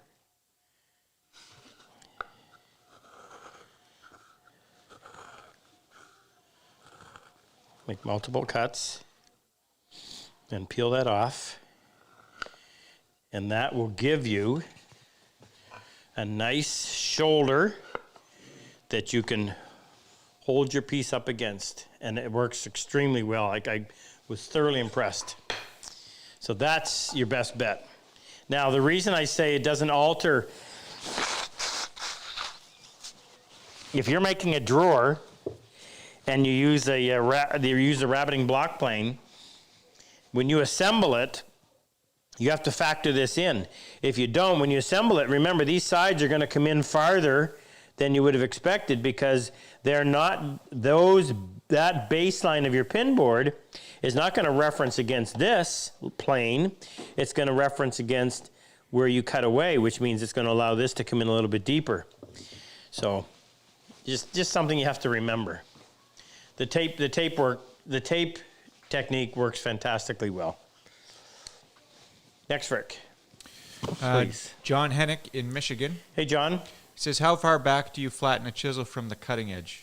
Well, here's a chance to sell an IBC chisel. So the flat back of your chisel becomes, it's the jig of the tool. It becomes your reference. So what I mean by that is if I'm coming in and I'm wanting to, I always think of wood plugs. I got to come up with another suggestion. If I had a wood plug on there, I need to flush it up. To be able to set the chisel on there like that and move forward and have it engage right there, That's really nice because it's very predictable. But if but it ends up skipping over it, then what you have to do is you have to come in and you have to start to lift the chisel to where you finally find the point of engagement. That's because the back wasn't flat. Well, I suppose you probably only need about that much, but if you're doing it with a traditional chisel, your limitation is going to be, let me pull out a Lee Nielsen here. Do I have, I thought I had, there's what I was looking for, Jake. Where's do I not have a Lee? I have one. Okay, so here's a Lee Nielsen 1/8 inch. So if you look at this, what you'll notice is if I put this straight edge on the back and I move over here, at this point I start to engage this cone. So if in the flattening process, and like I said, you've got to, when you're doing this, you've got to go from the center over to here and back, or else you're going to get a ridge there. But look what happens when you do that. If you happen to slide over here without even realizing it, you're touching this. Now you're elevating your chisel, and you're going to start grinding away the front part, and that ruins it on you. Nice thing about the IBC, we designed this on purpose. You can take this apart. Take off that beautiful tulip wood handle that Ahmed made for me. Remove the ferrule, and that will lay flat. No obstruction. You can do the entire back if you want. But even if you're only just doing it the traditional way, which is mean you're going from here over, you don't have to worry about something bumping it in and elevating it that way. So if you had 1 inch, you'd probably be fine, but it's nice to have even more. It's a one-time procedure. Unless you're dumb like I am, and the other day, I accidentally, after sharpening the bevel, I went to flip it over like this, and I did it on the 1,000 stone instead of the 16,000, so it wasn't very intelligent, and I had to start all over, get rid of the scratches. Next, Frick. Dean Collins in California. Hey, Dean. When you use Honrite mixed with water on your trend diamond plate, do you leave it to air dry on its own when done sharpening? That's, I would, just as a precaution, wipe it off. I always tell the guys in the class to leave it sitting on its edge like that, and then you know it's going to dry without having some moisture trapped between the bottom and whatever surface it's laying against. But the nice thing about the Honrite is, even if you don't wipe it off, the Honrite will evaporate before it'll start to rust. If you were using Honrite and you left the wet side of that diamond plate sitting against something like that, there's a chance you may end up getting some surface rust. So just be careful with it. Next, Frick. John Walkerwitz. Hi, John. Walkerwitz. Where is he? In Asheville, North Carolina. Asheville? Yep. He says, I know you use Western-style hand saws, but can you think of any aspects of a Japanese saw that are more superior to a Western saw? No. You're going to trigger people in the chat, I think. Well, I like triggering people. Makes them think. Been there, done that? No. Japanese saws are made for Japanese wood. Western saws are made for Western wood. And you'll have to say, oh, but it's so much easier to start on the pole. Yeah, whatever. Little thin blade wanders, follows the path of least resistance. Learn to saw with a good saw. You're not going to have a problem. Why are Japanese saws popular here? Because from, I don't know how far back you had to go to when the last good dovetail saw was made. It wasn't until Lee Nielsen bought a little company called Independence Tool in 1998, I think was the date. If I'm wrong, it's 99. And that guy was in the military, and he only made saws as he could, as he had time to. So it really wasn't any great amount of production. Lee Nielsen bought it and started making saws. And that was the first time that you could reliably get a rip tooth dovetail saw made in North America. Now there's all kinds of people that have sprung up, including myself. But yeah, Japanese saws, Japanese wood, Western saws, Western wood. I'm sticking to it. Next, Frick, please. Next one comes from Tom in Spring, Texas. Tom in Texas? Yeah, he says, will you show us your preferred method for a stop to prevent a drawer from being accidentally pulled out of a piece of furniture? Yeah, I actually have to go through and do that. Where do we have one here? None? Standing desk is the only one. Oh. So on the standing desk, which I don't have here, I went in and I made them out of brass. And I made it so that gravity would have it fall down. And it's sloped on the front. Did I make them out of brass? You made two. Oh, yeah. The little tiny drawers are made out of brass. The other ones are made out of wood. So on the underside of the frame, I had a piece of hardwood with 2 screws in slots, and I had the face of the hardwood was sloped. So as you pushed your drawer in, this slope would cause the stop to ride up like that. The drawer would go in, and then it would fall back down, and then you couldn't pull it out. Now the nice thing about that is you can make it as wide as you want.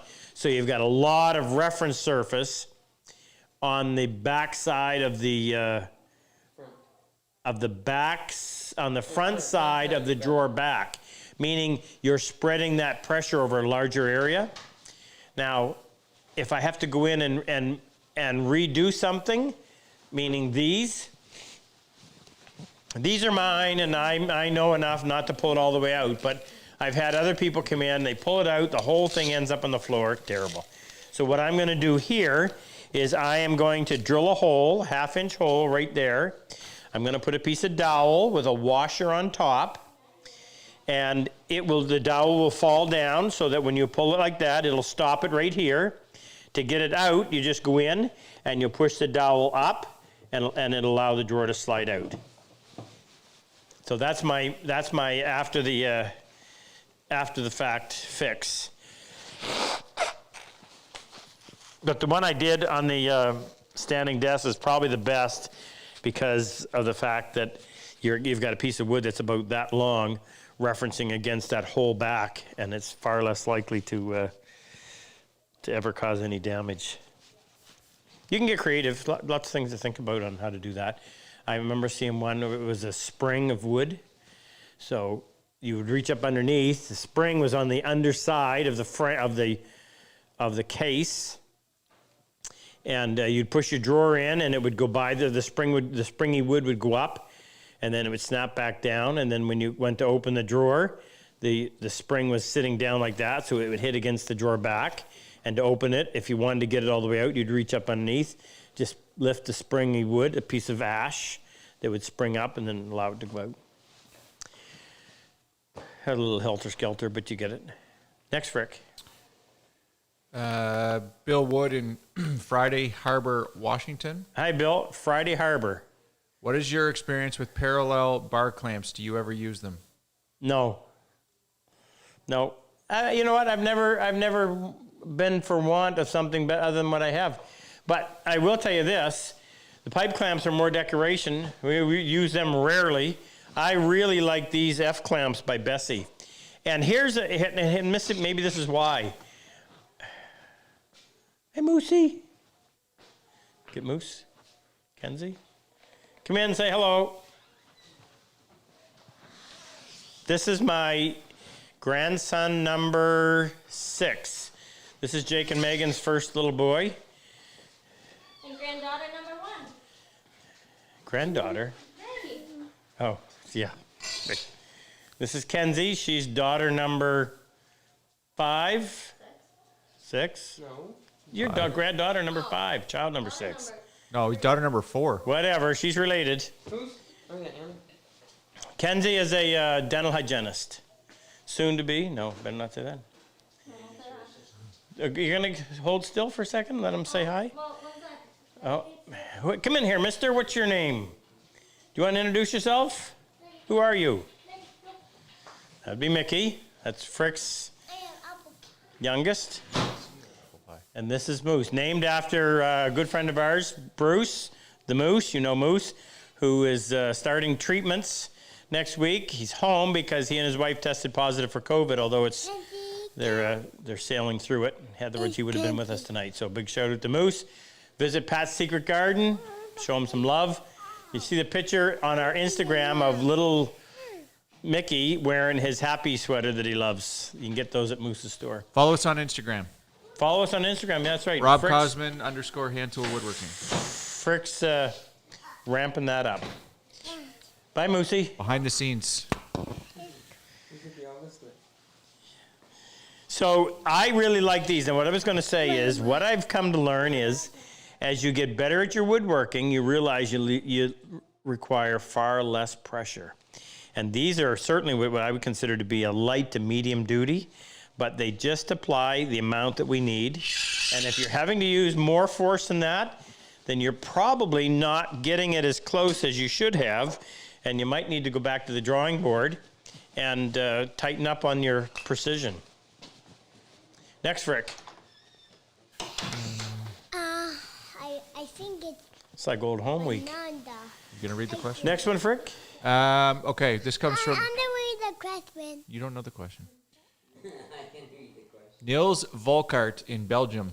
Nels or Niels? Yeah. Niels. Niels? Nils. Niels, and where is he? Yes. Belgium. Belgium. He says when Niels? cutting compound angled mortise and tenon joints, do you recommend angling the mortise or the tenon? When cutting compound angled mortise and tenon joints. So, I did a series of tables and chairs for a private school back in the early 90s. 200 chairs and I can't remember how many tables. And the chairs, the frame was, of course, the chair is wider at the front, narrower at the back. So the tenons leading off of that frame piece were angled both front and back. So I wouldn't want to try to chop a mortise on an angle. That wouldn't be fun. So I would always angle the tenon, not the mortise. Now there's a limit there. I mean you can't get too extreme, or you're going to end up with introducing short grain, and you're not going to have any strength. So a certain amount. But I would stay away from ever trying to chop a mortise anything other than perpendicular to the face of the piece. Next, Rick. Okay, this one's a long one, but it's from Mike. It's from Mike Willoughby on the Wolds, is where he's from. Somewhere in England. UK, yeah. You Mike? often compare a 5.5 plane on a shooting board favorably to using a number 61 low angle jack, but I've never heard you comment on the pros and cons of a dedicated shooting plane such as the Lee Nielsen modeled after the Stanley number 51. Is a purpose-made shooting plane better than a standard bench plane on a shooting board? Actually, I comment on this fairly often. Well, occasionally, I guess I should say. See my bench? It normally looks like this when I'm working it. Can you imagine having another plane on here that has just got a single purpose? What I love so much about this plane is the fact that it works very well on the shooting board, doesn't leave me wanting at all, and yet I can go from the shooting board to whatever I'm doing on the bench. So I can't, I could certainly justify buying it because everything we buy is a business expense, tool related. But I had a number 9 long time ago. I sold it, never used it, didn't like it, thought it was too light. I don't think there's any advantage to the designated shooting board planes.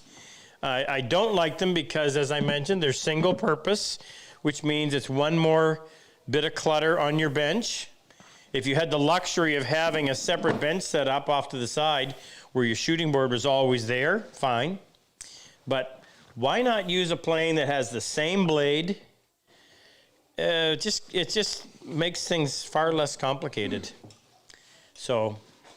For the price of it, because they're 500. Yeah, they're at least 500. They were 500 when they came out. Wouldn't the number 8 be better? I would, yeah. That's if you're going to spend $500. Good point, Jake. I would buy. Where'd that come from?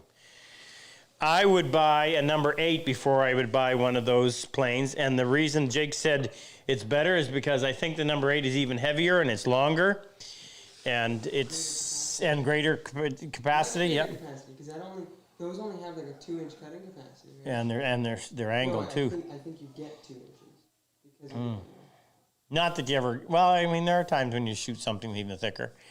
So yeah, I would spend that money on a number 8 before I would on a designated shooting board plane. But you know what? Hey, these companies have to expand their product line. So do we. But I try to just do stuff that I actually use. Which, can we just give them a little peek What? of what we just did? Oh, this? Yeah. So well, the guy's name was Jason in the home of Frank Burns, Indiana. And Jason had posted this somewhere with a Jack Lane had seen it. And Jack showed it to me, and I thought, that is the coolest idea. So we went ahead and shot a YouTube on it that if Luther gets his poop together, you'll see it sometime this week.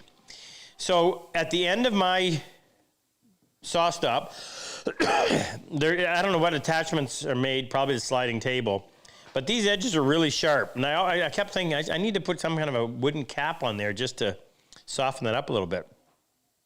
But this solved it. So this is, we're going to start selling these because I think we're going to cosmetize it. We're going to make it a little bit better. And there you go. You have, it's made out of maple. Luther's idea was to put springs in there, which is a great idea because it just means that instead of having to unwind these and pull the jaw back, the jaw comes back with it. You put your piece of wood in there that you're going to dovetail. Now the idea behind this was a means of holding your work for dovetailing prior to owning a bench. And that locks it nice and solid. We went a step further because I know from repairing my benches after classes that people always end up sawing out here and cutting their bench top. So rather than wreck your saw, that's just a piece of MDF with some magnets on it so it'll stay in place and it protects your bench. You can set your plane on there for when you're propping up your tailboard.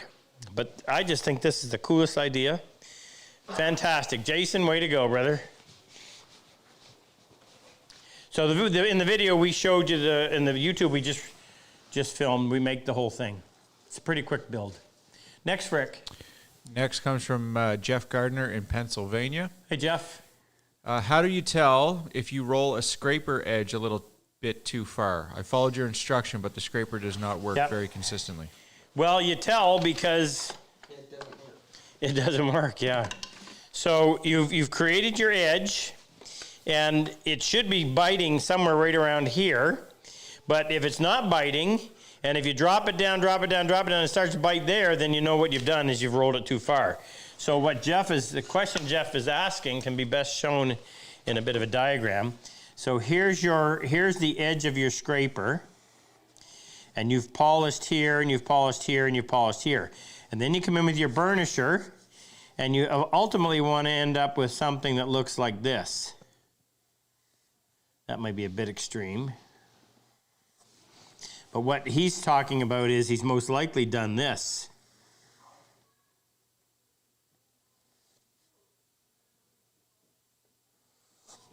And now your edge is so far underneath there, you almost can't even get at it.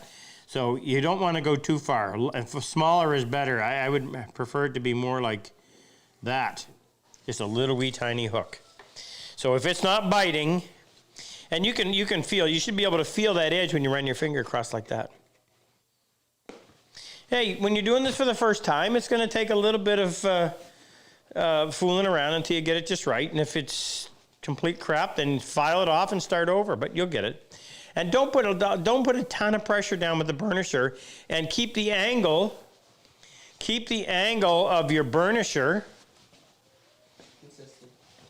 Yeah, remember I put mine in the vise and I set it so that I can rest it right on there like that, so it's the same. You don't want to be burnishing like that. You know, you're just burnishing just a little bit off of parallel to the top, just a little bit off of that. Frick? Dan in Bowling Green, Hey, Kentucky. Dan. What's KY? Kentucky? Kentucky, if you watched Last of the Mohegans. Oh, it was an awesome movie.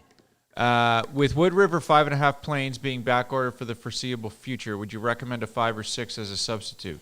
Find a Canadian relative. Yes, a six is a really close. In fact, we give the soldiers, when we bring them in, we give them a 6 because it's, well, here, I'll line them up at the back. And remember, everything is the same. There's the difference.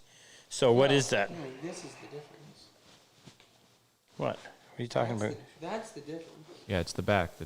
It's the back. Well, I was just making reference to the length.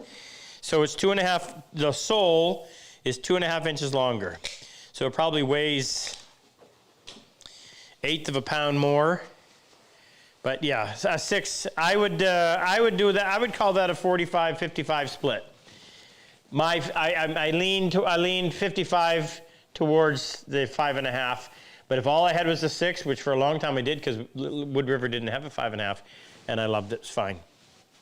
A little bit better on the shooting board, little more length, little more mass. Little bit, you got your smoother here, which is your little shorty, and you've got your joiner over there. So smoother here, joiner over here. So whereas the 5.5 is parked in the middle, the 6 is favoring a little bit over towards the jointer. So, but almost a non-issue. Remember to sign up for our gift. I'm going to go review these one more time. So the first one we're going to give away tonight. Where are we with the donations? 17? Really? Well, we got to get doing classes so people understand. The first giveaway is the race. Well, I have to give away one of the vets. That's going to be just a bonus giveaway. So our first giveaway tonight is going to be Kevin's raising of the flag on Mount Suribachi, Iwo Jima, Japan. And that's laser engraved on granite with the display pieces. And then we're going to give away, as a matter of, we always do, 3 Dead Cat sweaters or 3 golf shirts, your choice. We're also going to give away Ernie's brace. And then we'll come down the line. So the next thing we come into will be Jeff's shave bowl and brush, and Bob's tumbling blocks. And if we keep going, we'll give away one of Jesse's cell phone stands. We got time for a few more questions, Frick? We have time for one more question. Hold on just 1 second. Who we got? Hey, Gary. Gary down in Nashville. How you doing, brother? Anyone else, Ken? Frick? All right. Last question is from Al Richardson in New Carlisle, Ohio. Hi, Al. He says, when using 1/4 inch plywood for a drawer bottom, how do you determine the required dimensions of the bottom? Is it a dry assembly and measuring the groove the only way? No. If you're trying to determine how big your piece is going to be, so you take your drawer front and you measure, from the bottom of the socket between the pins, and you add how far into each groove you're going to go on the sides. So if your groove is 1/8 of an inch deep, and the bottom of the socket, remember now when I'm saying this so that you're following me. So what we would measure prior to assembly, spectacles on. So the bottom of the socket is going to be right in here. So we're going to measure from there to there. You can do that on the back and on the front. And then we're going to add the depth of our groove that's cut into the side. I've got drawer slips here, so it's a little bit different. And then front to back, you're going to measure from your shoulder right here to the back and add in the depth of the groove on the front. What is that, Jake? What is what? Oh, I couldn't figure what that was, but I had cut a little bit off of there to allow this to sit in a little bit farther. Okay, next question, Frick. All right. The real last question. This comes from Duke in Italy. Who? Duke in Italy. Duke in Italy? Yep. Have you ever explored other methods of woodworking like hot bending, carving, marquetry, turning, and if not, why? Marquetry. I worked as an assistant to Silas Koff in the summer of 1987 when he taught class there. I thought it was very interesting. Never looked at it and said, oh, wow, I want to do that. I appreciate it. I thought it was really neat, especially the way that you create shadow by burning it in hot sand. That was really cool. Turning, I do a lot of turning. I make all the handles, all the chisel handles. I used to do all the Kerfex 10 handles. I used to do the mallet handles. I turn knobs for any pieces of furniture. I turn my own knobs. I don't do any bowl turning anymore. Actually, I started one the other day, but I haven't turned bowls in a long time. I was always a flat work guy. I liked casework. And what was the other? Carving. I do a very little bit of carving. I've done some decoys. Occasionally I'll carve a little relief for a handle on a piece of furniture, but no. And I did a class, I did a video with Chris Pye on carving. We have that for sale on our site. Great carver. But just didn't turn my crank, you know. I'd rather cut dovetails and make drawers with precision fit. One more short one, Frick, or are we out? I closed them. Wrap it up. Okay. 2,200. 2,200? Okay, so we get to give away 2 tonight. How many people did we have on? We have What was our peak? 764 right now, and that's pretty much as high as it.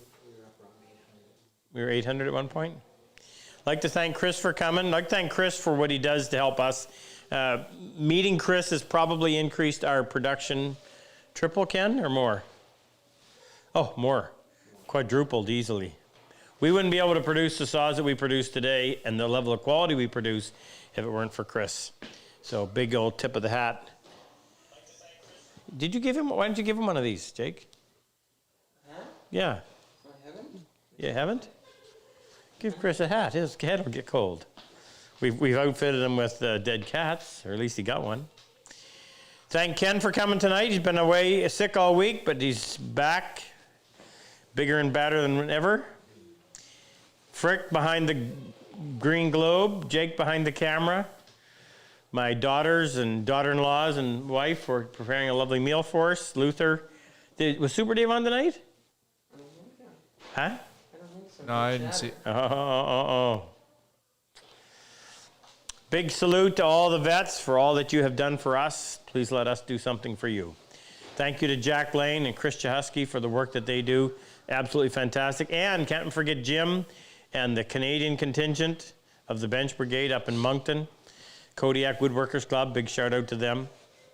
Thanks to Angie and Lynn for what they do to help us provide t-shirts. Gina and Pam. And out in the shipping room, we have Harold, in the production, we have Harold and Rick and Ian and Rex and Tony and Al. Am I forgetting anyone? Kevin and Roger, our electrician, and Willie, who does all kinds of stuff for us. Fantastic. Great, great group. And Loren, my daughter out in Calgary, that makes a lot of calls for us. Hope I didn't forget anybody. Oh, Bo, Mitch, and Chloe, who do all the packaging. My wife, Kim, who does all the bossing around. All right, Kirk, let's go. Let's go. Give us away. Okay, let's do the Purple Hearts first. No, not Purple Hearts. Let's do the dead cats. Okay, reminder, if you win an article of clothing to... contact us with your size. Yep, email is on the screen. And whether you want the Purple Heart golf shirt or the dead cat sweater. All right, your chance of winning tonight, 1 in 583. First winner is... That's not true, Frick. Because we're gonna give away 5, 6, 7, 8 presents. Don't try and do math again. Yeah, I know. And don't get the history. You stay away from the chisel. I'll stay away from the math. All right, first winner is Lyndon Giles in Melbourne, Australia. Lyndon Giles in Melbourne, Australia. And they're going to need a dead cat. They're coming up on winter.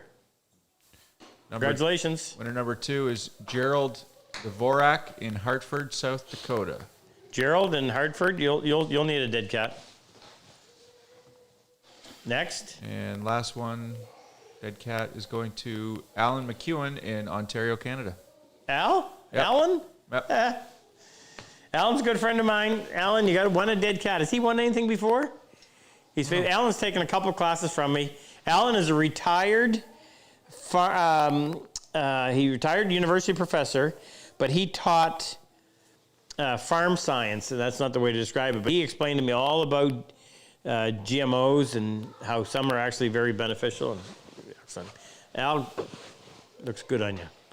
All right, let's give away. What do you want to give away first? The brace? Should we give away the brace? Okay. Okay. The brace is fully restored Stanley brace by Ernie is going to Kirk Vincent in Colorado. Hey, Kirk, congratulations, brother.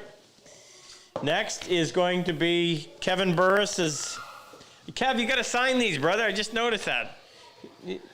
This is 12 by 24 granite slab, and this has the raising of the flag on Mount Suribachi, Okinawa, World War II. That's not Okinawa. It's going to Greg Yeah, it is Okinawa. Sansolo in Brooklyn, New York. Who's it going to? Greg Sansolo. Greg, congratulations. And last one. We didn't go over 3, right? No. So the last one is going to be a shave brush and bowl by Jeff O'Connor. Kevin is, by the way, Kevin's website is Burris, B-U-R-A-S, woodworking.com. Jeff's is O'Connor, woodworking.com, OCONNOR.com. And Bob's website is thevintageveteran.com. All right. Who we sending the shave brush to? Mike Janicki in British Columbia. Hey, Mike, you'll love it. Thank you, folks, for joining us. We appreciate it. I hope you get something out of this. We'll be back in 2 weeks. We'll send you out the topic 3 or 4 days before. You can send in your questions. We'll have prizes. We'll know for sure that we've got PHP going, which I know it's going to be. So thrilled about getting back and doing that. It's going to be awesome. We'll give you live feed from when we're there. And don't forget to go to sign up for our Instagram, whatever you do with that. And make sure you've joined our YouTube channel. And don't forget our newsletter.